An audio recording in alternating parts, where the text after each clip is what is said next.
মাননীয় অধ্যক্ষ মহোদয়, মই যিবিলাক সিৰিয়াছ ইস্যু প্ৰায় আমাৰ উপৰোক্ত বক্তাসকলে এড্ৰেছ কৰিছে, পাৱাৰ জেনেৰেশ্যন হওক, পাৱাৰ ডিষ্ট্ৰিবিউশ্যন হওক, মই মাত্ৰ আমাৰ গ্ৰাছৰুটত তৃণমূল পৰ্যায়ত আমাৰ একেবাৰে শেষজন ব্যক্তিয়ে পাই অহা কিছুমান অসুবিধাৰ কথা আপোনাৰ জৰিয়তে জনাব খুজিছোঁ যে আমাৰ অসমত দেখা যায়, অসম বুলিয়ে নহয় বহু জেগাতো হয়তো ভাৰতৰ, যে কিবা স্কিম লেণ্ডিং কৰাৰ আগতেই দালালৰ লেণ্ডিং হয়। যি ধৰণে কিবা এণ্টাৰপ্ৰাইজ অহাৰ আগতেই বা ইণ্ডাষ্ট্ৰী এটা লেণ্ডিং কৰাৰ আগতেই আমাৰ আন্দোলনকাৰী তাত আৰম্ভ হৈ যায়।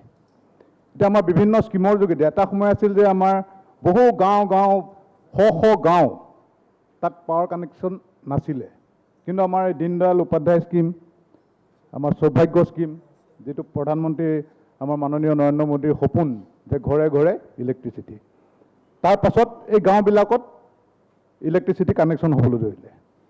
যে মোৰ সমষ্টিটো খুব সম্ভৱ 500 ঘৰৰ মানুহে এতিয়া ইলেক্ট্ৰিচিটি কানেক্টেড হোৱা নাই, কিন্তু এইবিলাক যে কানেকশ্যন হ'ল তাত এটা দালাল শ্ৰেণী আহি পেলাই যে মই তোমালোকৰ ঘৰত কানেকশ্যন কৰাই দিম, 500 লাগিব, 300 লাগিব, যে মিটাৰ দিম ইমান টকা লাগিব, এনেকুৱাবিলাক দুৰ্নীতিবিলাক হ'বলৈ ধৰিলে। এতিয়াও সেইবিলাক হৈ আছে। আৰু ইয়াত আমাৰ অফিচাৰবিলাকে এইবিলাক যি ধৰণে একাউণ্টেবিলিটি লৈ একাউণ্টেবল হৈ চাব লাগিছিল, তেওঁলোকে সেই ধৰণে কামখিনি নকৰে।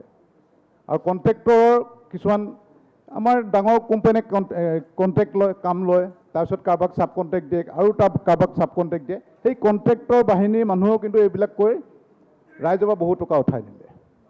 আৰু এতিয়া আটাইতকৈ ডাঙৰ সমস্যা হৈছে কি, যে বিলিং, ইলেক্ট্ৰিচিটিৰ যিবিলাক আমাৰ মিটাৰ ৰিডাৰ থাকে, মিটাৰ ৰিডাৰবিলাকৰ দায়িত্ব যে তেওঁলোকে মিটাৰ ৰিড কৰিব লাগে, পঢ়িব লাগে, পঢ়ি পেলাই মাহে মাহে বিল দিব লাগে।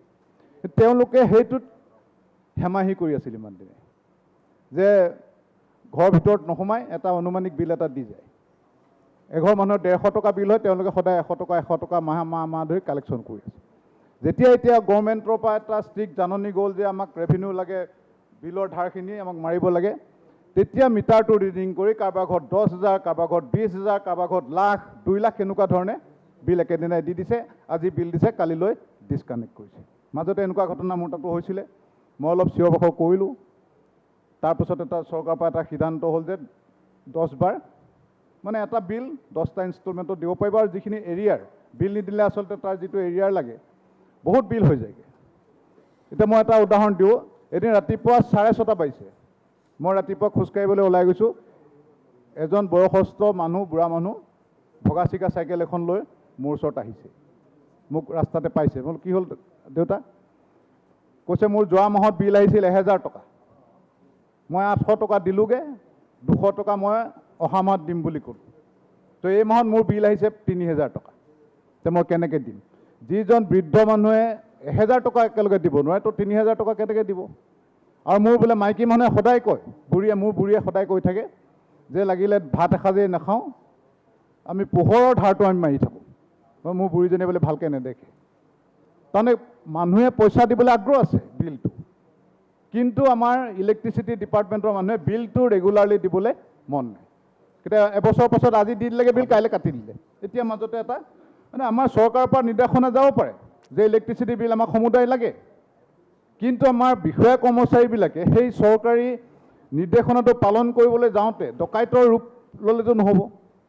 বহু ব্যক্তিয়ে ক'লে যে এঘৰ মানুহে যদি পইচা দিয়া নাই, তে গোটেই গাঁওখনৰ ট্ৰেন্সফৰ্মাৰটো কাটি দিয়ে। সেইখিনি কিন্তু আমি চাব লাগে।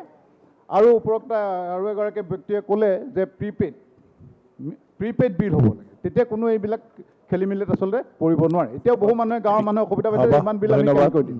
সেইকাৰণে এইখিনি আকৌ আমি চাব লাগে। কাৰণ আমি লাইটিং কাক কৰিব খুজিছোঁ, সমাজৰ দুখীয়াতকৈ দুখীয়াজন মানুহ, শেষ ব্যক্তিজনলৈ পাৱাৰ যাব লাগিব, আৰু তেওঁলোক they are eager to pay their bill provided they gets the bill. যে তেওঁলোকে সময়মতে যদি বিল পায়, তেওঁলোকে নিশ্চয় বিল দিব।